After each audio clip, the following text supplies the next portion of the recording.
पांडुरंगाची प्राप्ती व्हावी, नाही तर पांडुरंगाचं दर्शन व्हावं। पण कधी आपण असा विचार केलाय का, अरे जगाचा मालक 28 युग झालं पंढरपुरामध्ये विटेवर उभा आहे, पण ते आहे कशासाठी? आपण त्याच्यासाठी पळतो, पण ते आलाय कशासाठी? ते फक्त एका गोष्टीसाठी आलाय मायबाप, ते माझ्या पुंडलिक रायासाठी। भक्त पुंडलिकासाठी जय हो राहिला विटेवरे, भक्त पुंडलिकासाठी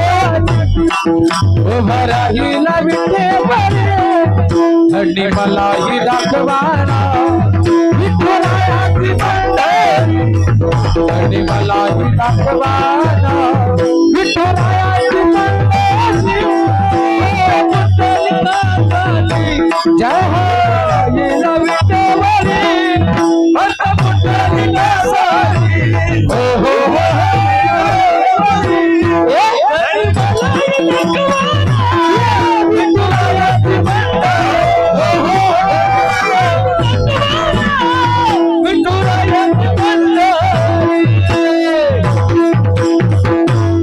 टाळी टाळी टाळी, किती गोड म्हणतंय मार।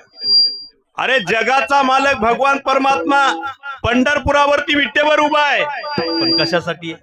माझ्या पुंडलिक रायासाठी। आणि आज